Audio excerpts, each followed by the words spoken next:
Last week, I gave you a closer look at upcoming Oscar contenders Les Miserables and Django Unchained, commenting that this year's crop of Oscar contenders seemed to be on the light side.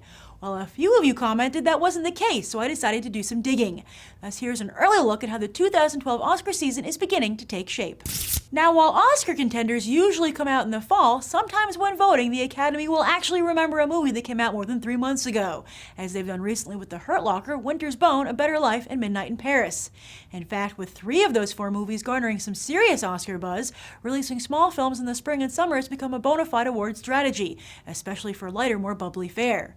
So this year, we've already had Salmon Fishing in the Yemen, which qualifies as an awards contender with its cast as well as director Lasse Hallström, who first got on the Academy's radar with What's Eating Gilbert Grape, The Cider House Rules, and Chocolat. Then there's this weekend's The Best Exotic Marigold Hotel from Shakespeare in Love director John Madden, featuring a cast chock full of Oscar darlings. And Woody Allen is back, hoping to do for Rome what he did for Paris. Or is that more what the cities can do for him? Yes, Midnight in Paris was Allen's most successful movie ever, and this time around he's making sure he'll be associated even more closely with this film's success by giving himself a role in To Rome with Love. But can he pull another hat trick with what are essentially extremely well-produced travelogues? Then there's the Charlie Kaufman-esque romantic comedy Ruby Sparks, from the directors of Little Miss Sunshine and written by Elia Kazan's granddaughter Zoe. She also stars opposite real-life boyfriend Paul Dano. But these are the wild cards. Now on to the more traditional contenders. The fall kicks off awards season in earnest, and this year with not 1, but 2 Amy Adams movies. Adams got her big break with an Oscar nomination for Junebug, and it's been an Oscar darling ever since, but with no wins to show for it. First up, she'll co-star in Clint Eastwood's latest film, Trouble with the Curve. Eastwood also stars, despite his promise that Gran Torino is his grand finale as an actor, as a baseball scout losing his vision. Adams plays his daughter, who he takes on his final scouting trip. Then she'll star in Paul Thomas Anderson's first film since There Will Be Blood, The Master, which is said to be a take on Scientology. Time to see just how powerful Scientology is in Hollywood, as in do they have enough clout to sandbag the Master's Oscar chances. And believe it or not, with Gone Baby Gone and Then the Town, suddenly Ben Affleck now runs in the awards pack as well.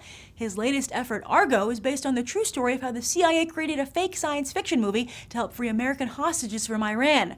For even more extra Oscar cred, the movie is produced by George Clooney. Then yet another prominent director steps into the ring, David O. Russell with The Silver Linings Playbook. Now while the cast of Bradley Cooper, Robert De Niro, Julia Stiles, and Chris Tucker screams B-movie comedy, Oscar nominees Jennifer Lawrence and Jackie Weaver give it a little more credibility. Plus the storyline of a teacher trying to rebuild his life after a 4-year stint in a mental institution screams Oscar bait. In fact, some people think David O. Russell could use the same break. Rounding out the who's who of Hollywood directors are Catherine Bigelow and Ang Lee.